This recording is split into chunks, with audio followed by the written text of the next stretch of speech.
Aujourd'hui, chez Outils du Manager, Laurie fait son comeback. Je suis Cédric Watine, tu es chez Outils du Manager, le podcast en français sur le management le plus écouté. Et oui, Laurie revient. Donc Laurie, c'était mon partenaire à l'origine. On va d'ailleurs revenir là-dessus dans le podcast.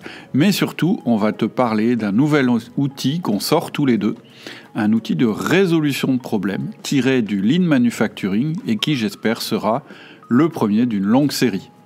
On va voir comment faire pour que tout problème soit une bonne nouvelle à la fois pour ton équipe et pour toi. On va voir comment tu vas faire avec un simple outil, avec une simple feuille de papier, pour que tes collaborateurs résolvent les problèmes à ta place, tout en renforçant leur confiance et tout en améliorant ton management. Sans plus attendre, je te laisse avec l'interview. Bonjour Laurie. Bonjour Cédric. Alors, comment ça va? Écoute, je suis très heureux de te retrouver. Pareil. Laurie comeback. Le comeback de Laurie. Sur les podcasts. Super heureux et ravi et impatient de démarrer. Alors peut-être qu'avant qu'on démarre, ce qu'on peut faire, c'est... Je peux te laisser te présenter un petit peu parce que les personnes qui ont écouté les premiers podcasts, forcément, se rappellent de ta voix et de qui tu es, mais il y a des nouveaux tout le temps. Donc ce que je propose de faire avant qu'on démarre, c'est de nous rappeler un petit peu qui tu es, pourquoi on se connaît, etc. etc. D'accord. Donc moi, Laurie, j'ai 48 ans, j'ai 4 enfants, j'habite dans le Var, dans le sud de la France. J'ai déménagé il y a un peu plus d'1 an maintenant. Et donc je suis consultant en organisation et nous on se connaît parce qu'on s'est connus de part il y a déjà quand même une quinzaine d'années, facile. Ah ouais, tant que ça, c'est dingue. Je pense, au moins une quinzaine d'années. Ah oui, c'est ça. Ouais. Parce que moi j'ai repris mes entreprises, j'avais 30 ans, donc moi j'ai 52 ans. Donc c'était il y a 22 ans, c'est dingue, mais bon, ça passe à toute vitesse. Et je pense que la première fois qu'on s'est rencontrés, tu es intervenu dans l'entreprise pour une mission d'organisation Lean. C'est ça. Et Lean Manufacturing, parce que tu étais déjà consultant à l'époque et peut-être même en 2001. Donc ça fait peut-être plus même 19 ans. Ah ouais, c'est possible. Et donc tu as réorganisé 2 de mes sociétés. C'est ça. Et ensuite je t'ai embauché. C'est ça, et après on a fait un petit bout de chemin ensemble. Ah, c'est ça. A fait entre 7 mois, 8 ans à peu près ensemble, où là j'étais ton responsable d'exploitation, donc suite aux missions qu'on avait fait, qu'on a réorganisées. Donc moi je voulais revenir dans le Nord, donc du coup tu m'as embauché, et là j'étais responsable d'exploitation. Et c'est comme ça aussi que Outils du Manager est né, parce qu'au début, quand j'ai pris les fonctions de responsable d'exploitation, c'était un peu compliqué avec l'équipe sur place, qui avait du mal à m'accepter. Et je me souviens, tu avais dû faire une réunion spéciale et tout, pour que chacun comprenne un peu le rôle de chacun, comment chaque personne se comportait, d'où le disque. Et puis c'est là où on a commencé à enregistrer des podcasts ensemble. Tout également sur le management, parce qu'on s'est aperçu qu'il y avait des petits outils qui allaient bien, et on s'était dit tiens, ce serait bien de les partager, quoi. Ouais, tout à fait. Peut-être tester les outils. Alors je t'interromps 2 minutes, j'ai entendu un ding, tu dois avoir un truc qui est allumé, ce serait peut-être pas mal de le mettre l'éteindre, et pendant ce temps-là je vais continuer. On a même fait des missions dans des entreprises clientes ensemble. À une époque aussi. C'est-à-dire que tu étais responsable d'exploitation, mais en plus, on faisait aussi un petit peu de réorganisation d'entreprise et de conseil en management. J'ai toujours continué cette partie réorganisation et cette partie consulting. Tout à fait. Et ça fait plus de 20 ans maintenant que je fais du conseil, et j'ai fait plus de 200 entreprises c'est bien. En organisation. Ouais. Et donc, c'est là où, justement, ce que je deviens, j'ai développé justement une méthode qui s'appelle C-Logique. Et après plus de 20 ans d'expérience, j'ai associé différents outils du Lean avec la théorie des contraintes d'Elua Goldratt et les outils également de Edward Deming du PDCA. Et entre autres, il y a certains outils que l'on va voir là prochainement qui sortent de ces techniques-là.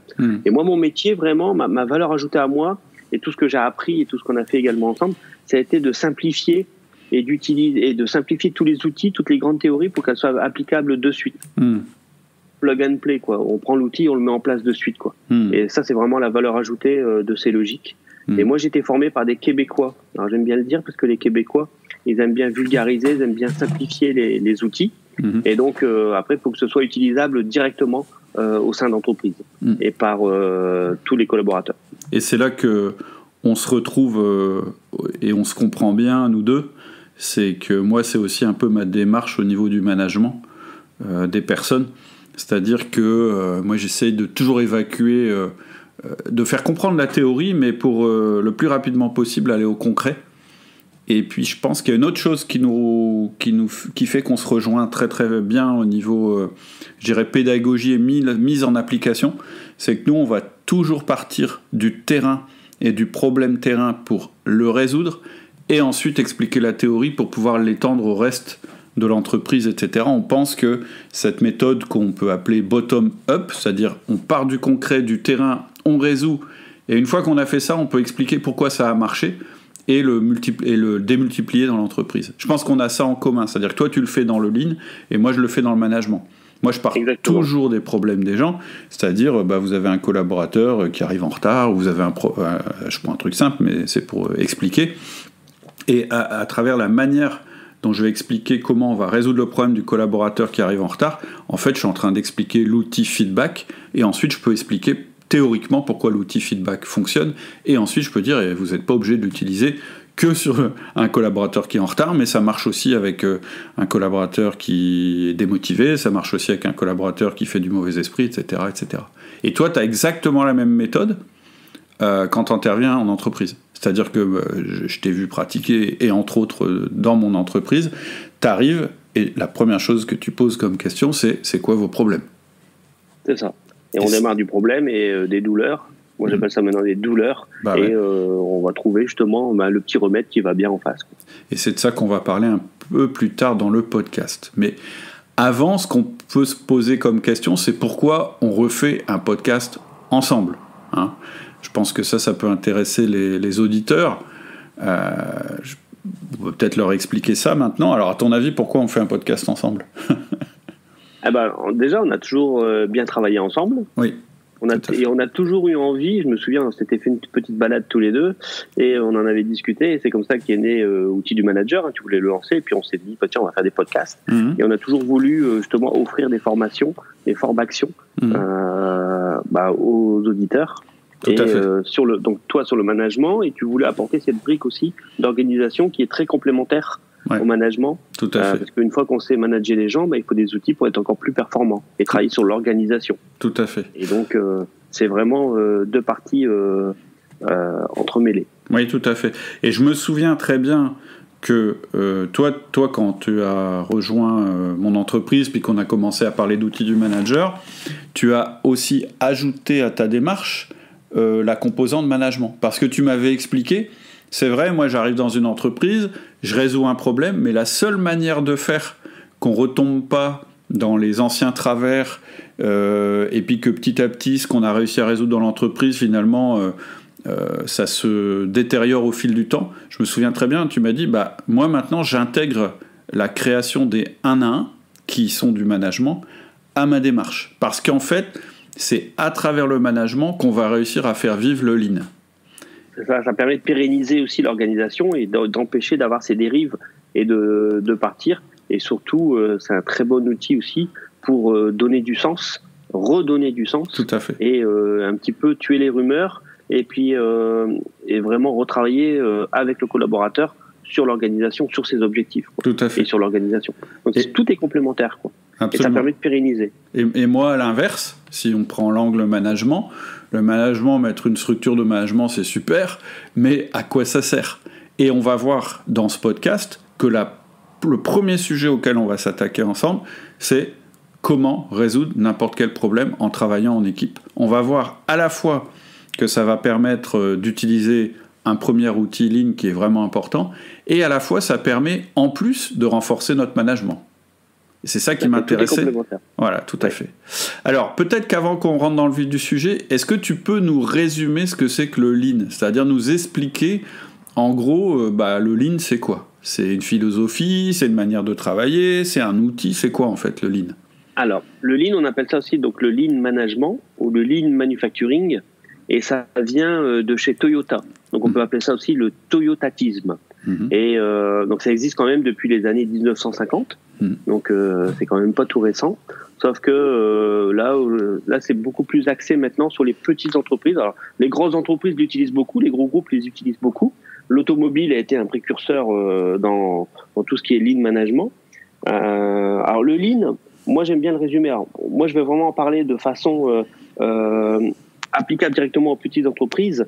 Le Lean, c'est la recherche des gaspillages. C'est aller chercher sur le terrain les outils, les gaspillages, les dysfonctionnements que l'on voit.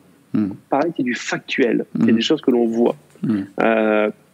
Donc ça, c'est vraiment le Lean. Et le Lean, donc, il se passe sur le terrain avec les gens et on va les relever ce que l'on voit. Alors, c'est pour ça qu'on fait également ce qu'on appelle des Gemba Walk. Alors, le Gemba, en japonais, ça veut dire, c'est G-E-M-B-A, c'est l'endroit où on crée de la valeur ajoutée. La valeur ajoutée, c'est une philosophie du Lean, c'est ce que le client est prêt à payer. C'est ce que l'on apporte à notre client. Donc, le Lean, c'est de la valeur ajoutée, c'est de la recherche de gaspillage sur le terrain, qui n'est pas en phase de la valeur ajoutée. Toutes les actions que l'on va mener, que l'on va faire sur un produit ou sur un service, et que votre client n'est pas prêt à payer, on va ajouter des coûts sans augmenter la valeur.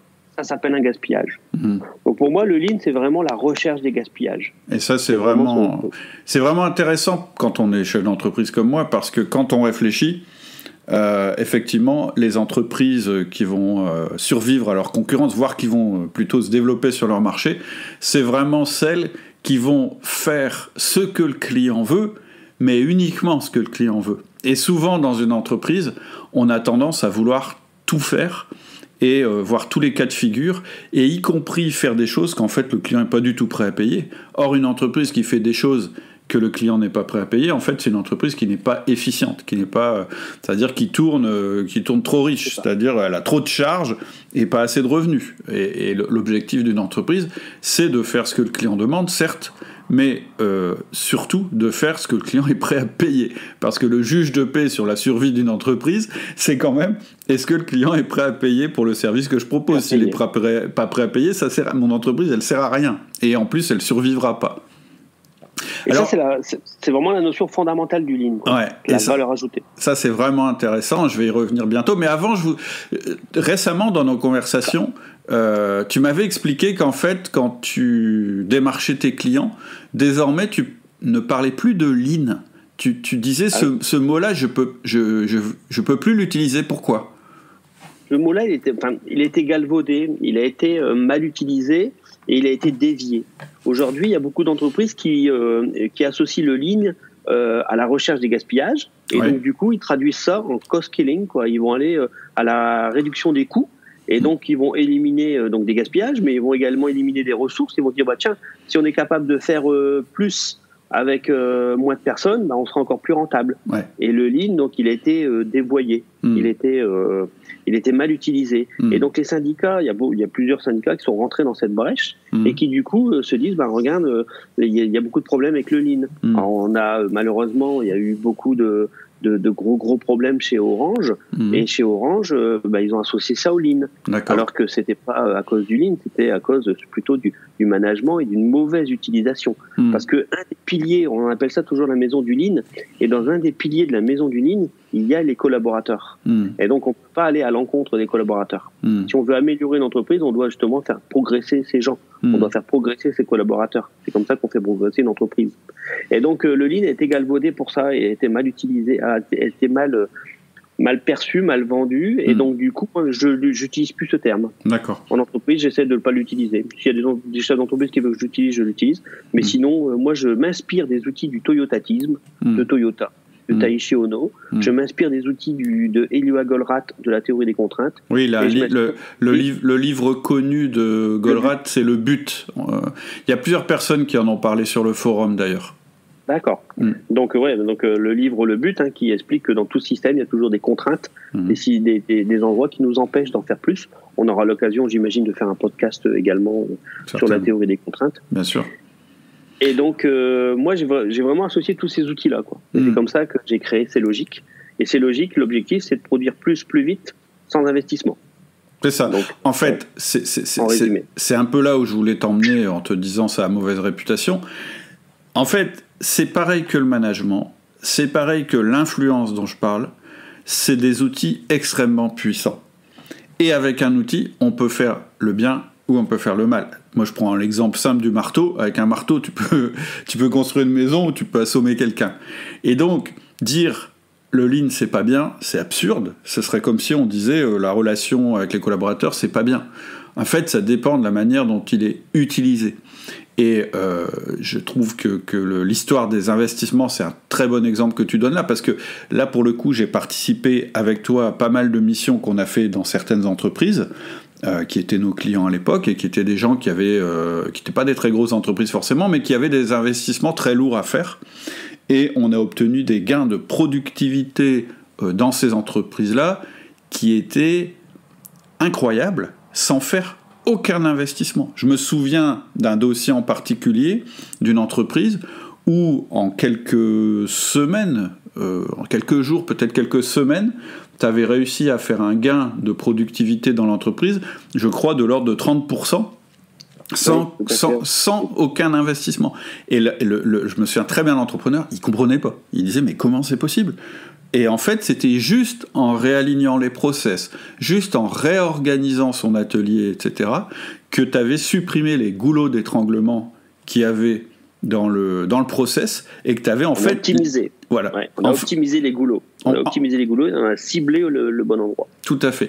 Et quelque part, en fait, ce que tu avais fait à travers ça, c'est que tu avais libéré son entreprise, pas dans le sens libéré au niveau management, mais libéré au niveau organisation. En fait, son outil de production, il n'était pas optimisé. Il avait fait les bons investissements, il avait acheté les bonnes machines, je le dis d'autant plus qu'il les avait achetées chez moi, il avait les bons salariés, etc. Mais tout ça, c'était pas aligné. Et à un tel point que, voilà, il y avait moyen de faire des gains absolument énormes sans investir plus. Et moi, franchement, ça m'avait bluffé. J'avais trouvé ça vraiment extraordinaire. Et puis, il n'avait pas de vision flux dans cette entreprise. C'est ça. Donc, ce qu'il faut avoir, c'est une vision flux et cibler les valeurs ajoutées au bon endroit, quoi. Tout à fait. Et les optimiser. Et un deuxième aspect, moi, qui me parle beaucoup, parce que tu vois, moi, je suis chef d'entreprise, donc en général, ma démarche naturelle, et je pense que c'est la démarche de beaucoup de managers qui nous écoutent, et c'est pour ça que je le mentionne, c'est qu'on est toujours en train de rechercher plus de valeur ajoutée en faisant du développement, c'est-à-dire en allant chercher la valeur ajoutée ailleurs sur le marché, ou en créant un produit, ou en faisant de l'innovation, mais dans le sens développement, alors que on peut gagner au moins autant, voire plus, simplement en faisant de la résolution de problèmes et en supprimant les sources de non-valeur ajoutée. C'est-à-dire que plutôt que de chercher, tiens, je vais faire un nouveau truc, ou un nouvel investissement, ou une nouvelle démarche qui va développer ma valeur ajoutée, je peux aussi choisir de dire, je vais garder le même périmètre, le même marché, les mêmes machines, et je vais supprimer ce qui empêche ma valeur ajoutée de s'exprimer. Et ça m'intéresse vachement. Et c'est pour ça que, pour notre premier outil, on a choisi plutôt un outil de résolution de problèmes. Et en fait, si ça ne te dérange pas, ce que je voudrais, c'est un peu expliquer pourquoi j'ai choisi avec toi ce premier outil, pourquoi j'ai choisi un outil de résolution de problèmes. D'accord. Alors je veux juste ajouter une petite chose, tu as entièrement raison. De toute façon, quand on fait du lean, et surtout en entreprise, en TPE, en PME, on va jamais toucher à la valeur ajoutée. On va toujours toucher à la non-valeur ajoutée. Exact. Et donc, on va augmenter le ratio de valeur ajoutée sur le total des non-valeurs ajoutées en diminuant le nombre de non-valeurs ajoutées. Et donc, comme ça, on va augmenter naturellement le taux de valeur ajoutée. Parce que le valeur ajoutée, c'est le métier de chacun. Et donc, il faut être spécialiste pour améliorer quelqu'un, pour un menuisier, pour un plombier, pour quelqu'un qui va faire du développement informatique, et ainsi de suite. Et on ne peut pas être spécialiste dans tout.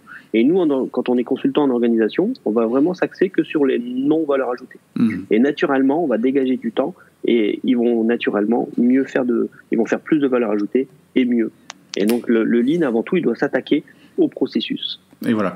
Et ça, c'est très très important à comprendre. Et pour moi, c'est un vrai changement de paradigme et c'est vraiment quelque chose d'intéressant. En plus, je vais te dire, il y a un autre truc que j'aime bien dans cette démarche et dans ce que tu viens de résumer bien mieux que moi je l'avais fait juste avant, c'est que c'est moins dangereux, c'est moins risqué. C'est-à-dire qu'on part de ce qu'on sait faire et on le modifie. Et ça, c'est toujours moins risqué, quoi. Et je ne sais pas si tu te souviens, mais à chaque fois qu'on allait voir dans une entreprise, à chaque fois, il y avait plein de choses à améliorer. Mais à chaque fois, il y a des choses à améliorer. Il y a toujours un palier à monter, tout le temps, tout le temps.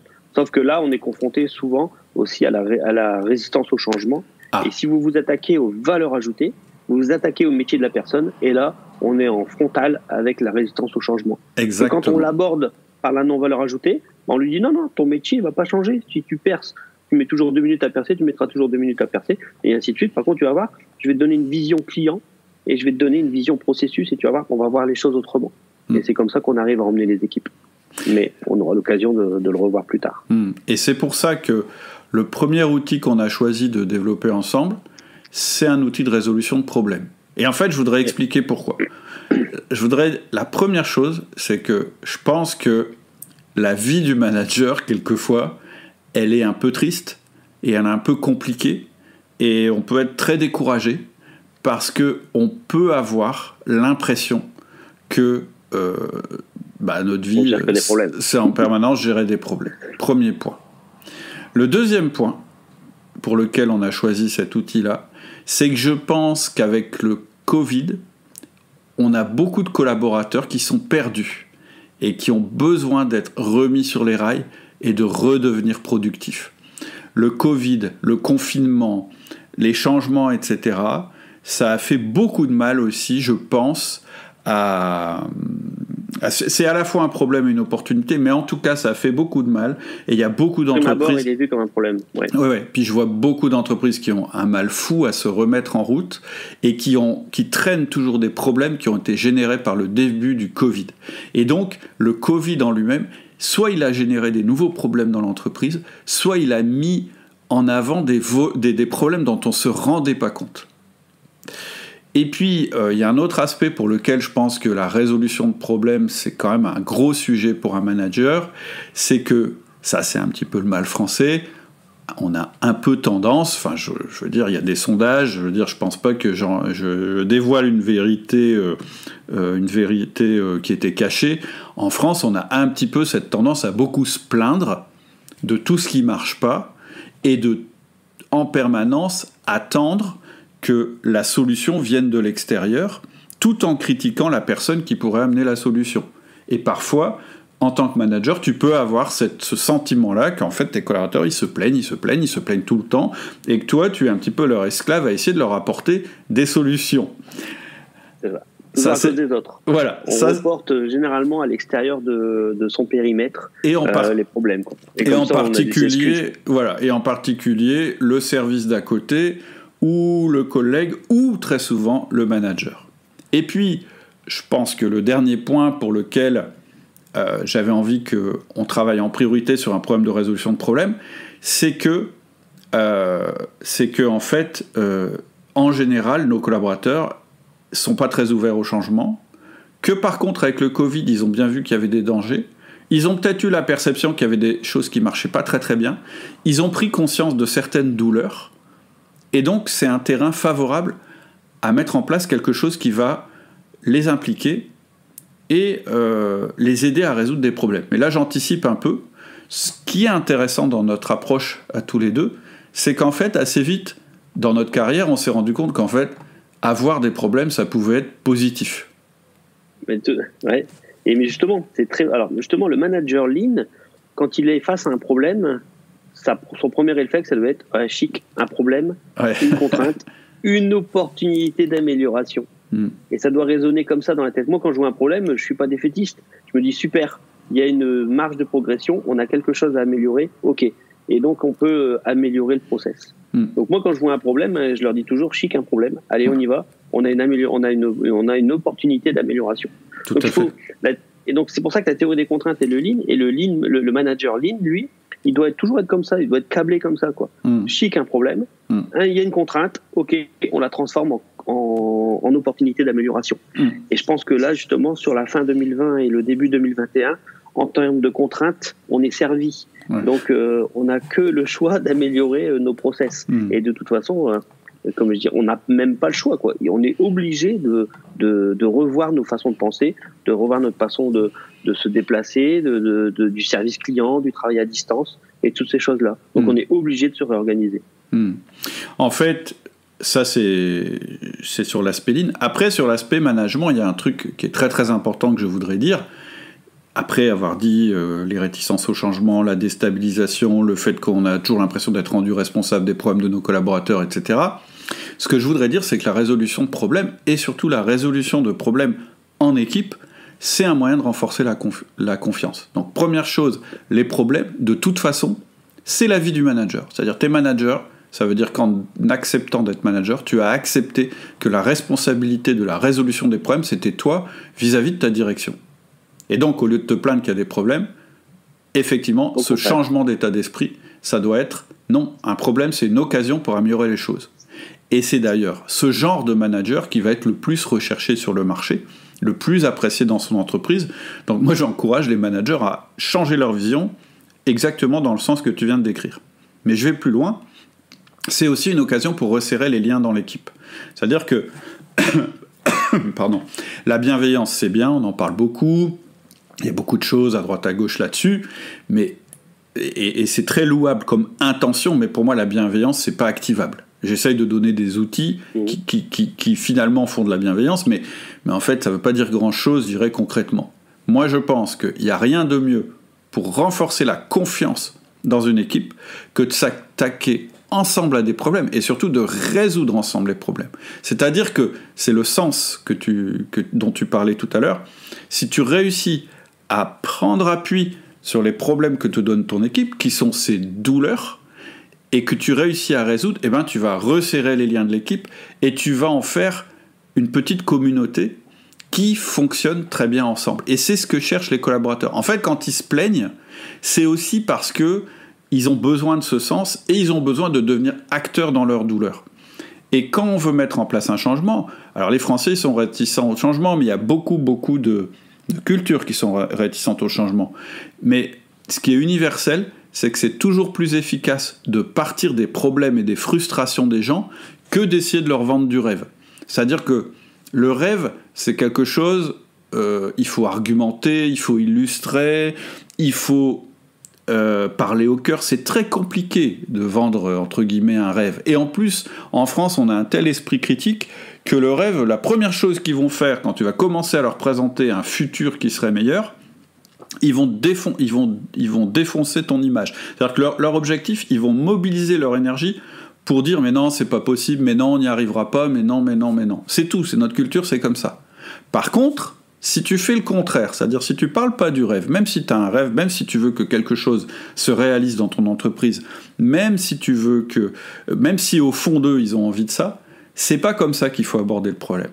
Moi, je trouve qu'il est beaucoup plus efficace de partir de la douleur et de dire on va enlever la douleur. Parce qu'en fait, la douleur, ça c'est quelque chose qui est concret et qu'ils ressentent au quotidien. Le problème qui les ennuie, ah ouais, mais les clients ils râlent tout le temps parce qu'il y a telle chose, ça c'est du concret, c'est factuel, ils le sentent. Donc, si tu les abordes en disant, écoutez les gars, on va faire un truc formidable, dans 3 mois, il n'y aura plus d'erreurs clients, vous allez travailler de manière plus sereine, vous serez cool, vous ferez moins... Ils vont pas te croire. Alors que si tu dis, tu vois ça, ce problème-là, si on te l'enlevait, ce serait pas mal, non ?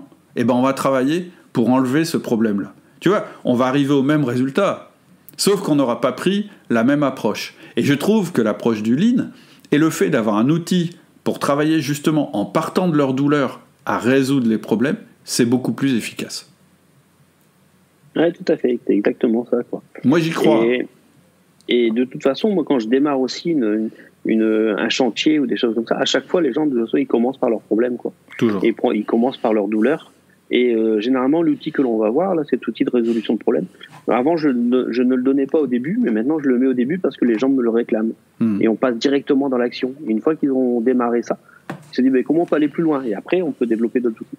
Et c'est vraiment en partant de la douleur où on va justement emmener les équipes.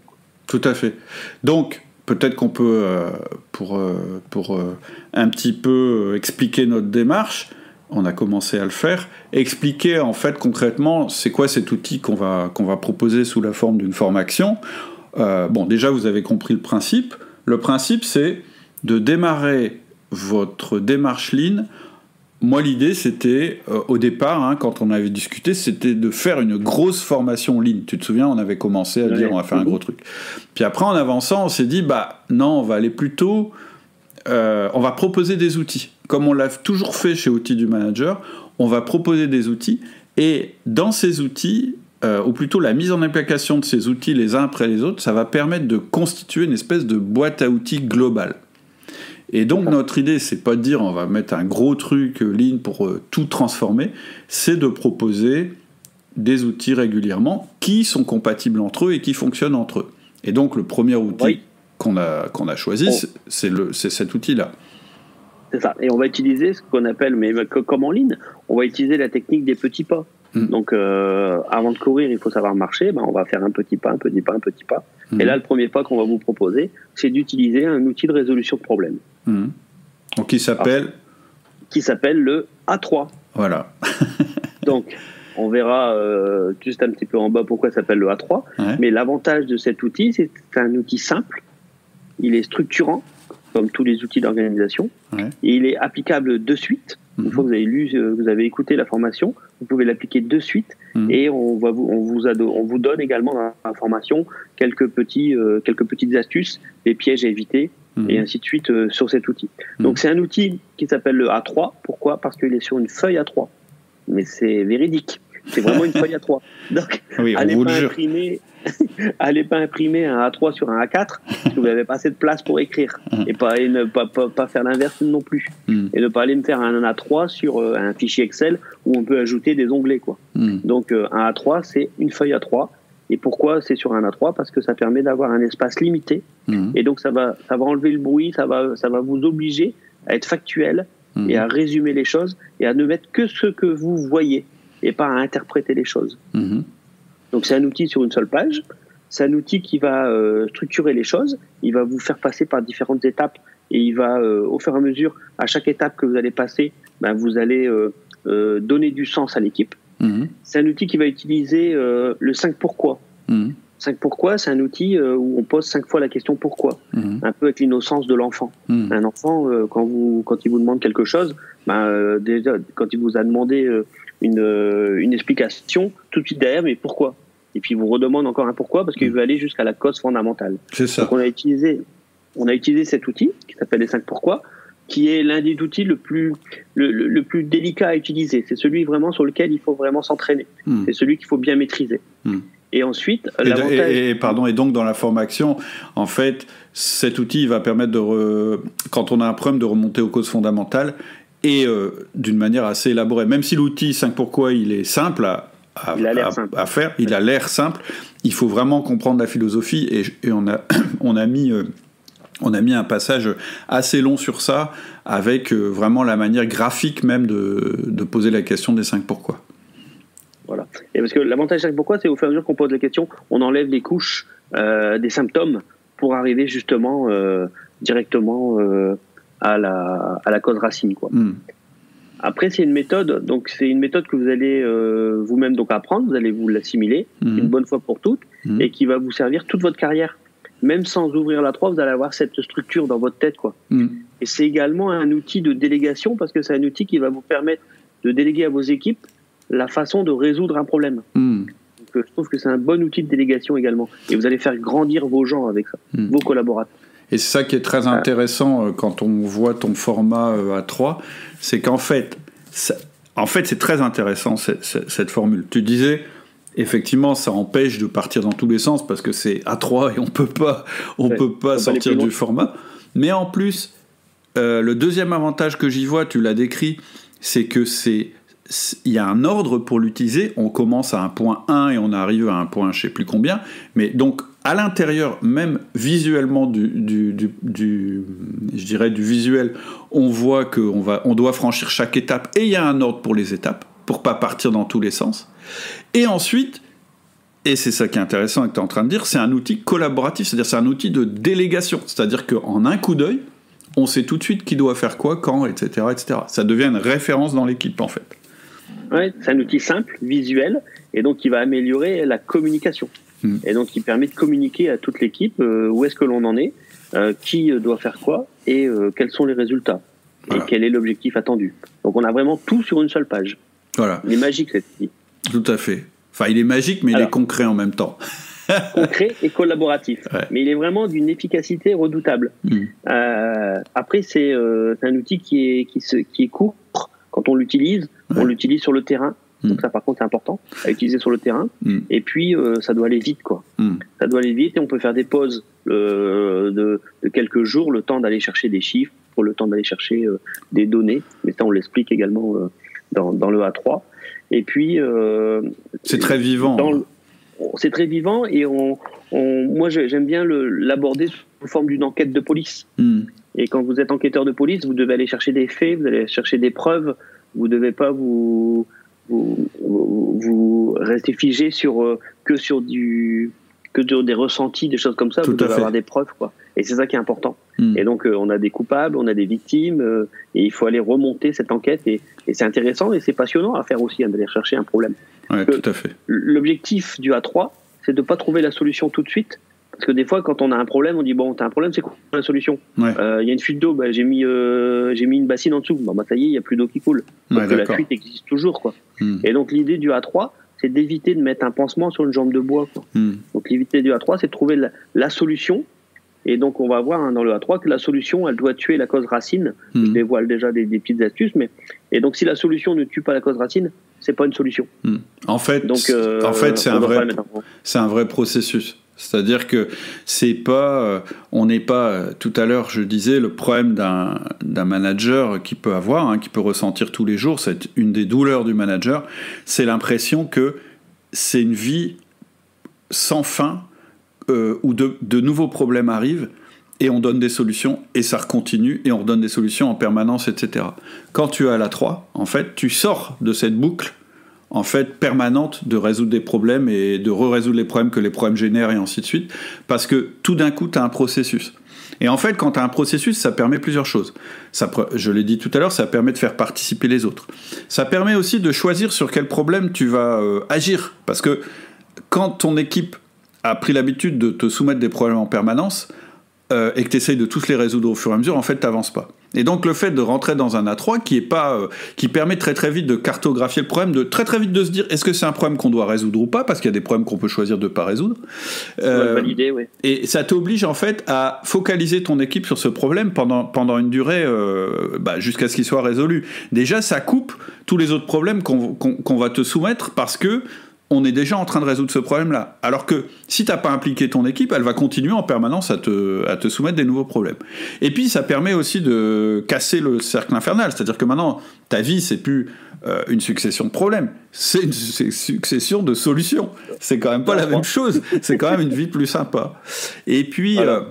Alors peut-être on va arrêter de tout dévoiler parce que... On va faire la formation. On va faire la formation dans le podcast et ça, on sait que ça marche pas. On est donc en train d'enregistrer ça. On a bien avancé. Il reste quelques trucs à faire. Donc, on lance la formation dès à présent. Je dirais dans les mails privés les modalités de lancement, puisque quand on lance une formation, les gens qui souscrivent avant qu'elle soit complètement en ligne, ils ont un petit avantage, je dirais, au niveau tarifaire. Voilà, on va le dire comme ça. Donc, la formation, c'est quoi ? Alors déjà, elle est très courte. Je pense qu'au total, on va essayer de ne pas dépasser 1 heure. Comme ça, tu peux très vite comprendre l'outil, l'assimiler, etc. L'outil en lui-même, évidemment, il sera téléchargeable pour les gens qui ont pris la formation, mais surtout, ce qui compte, c'est il y aura toute la méthode. Et avec des exemples et les astuces et les erreurs à ne pas faire. Oui. Et comment on peut relancer l'équipe, quoi. Et c'est ça qui est important. Et on donne des exemples également. Oui, tout à fait. Et voilà. Et si ça suffit pas, c'est-à-dire que si tu as du mal à utiliser l'outil ou bien que tu as l'impression que ton problème dans ta situation à toi, ça correspond pas à ce qu'on dit, il y a toujours le forum.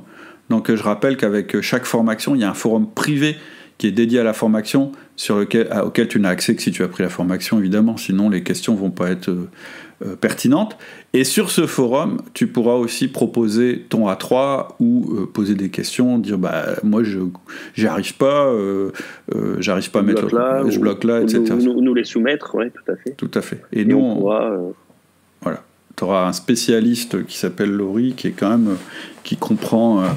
Et je vous donnerai mon avis. Voilà. Je vous donnerai mon avis. Je pourrais relancer avec quelques questions et donner quels sont les points qui ont été bien faits et quels sont les points qu'il faudrait améliorer. Tout à fait. Et nous aussi, à travers les questions qu'on a, on upgrade régulièrement les formations. C'est-à-dire que quand on a pris une formation maintenant, si jamais il y a une évolution dans la formation parce qu'on avait oublié un aspect, etc., on le réintègre dans la formation. Voilà. On l'enrichit à chaque fois, quoi. Tout à fait. Avec vos remontées. On fait de l'amélioration continue, ce qui est quand même pas mal pour des gens qui parlent de Lean. Exactement. Ok, bon écoute, je pense qu'on peut en rester là, on peut continuer cette conversation sur le forum, puisque à chaque fois qu'on fait un podcast, il y a une entrée sur le forum, et puis surtout, si vous voulez, ça vous tente cette formation, bien je vais en parler dans les mails privés, et en particulier donner le code qui permet de s'inscrire à la formation à un tarif préférentiel. Voilà. En tout cas, Laurie, je suis enchanté de te retrouver sur le podcast et sur Outils du Manager. Ça me fait vraiment plaisir. Moi, c'est pareil, je suis ravi de revenir pour vous aider justement dans la partie organisation. Super. Et je te souhaite une très très bonne semaine, puisqu'on fait cet enregistrement un lundi, et que je crois que tu as un avion à prendre. Exactement. Allez, à bientôt. À très bientôt. Salut. Au revoir. Au revoir. C'est tout pour aujourd'hui, j'espère que ça t'a plu autant qu'à moi de retrouver Laurie.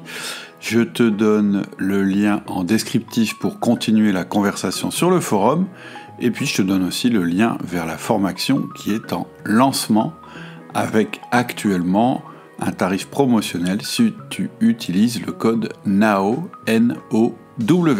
À bientôt, au revoir.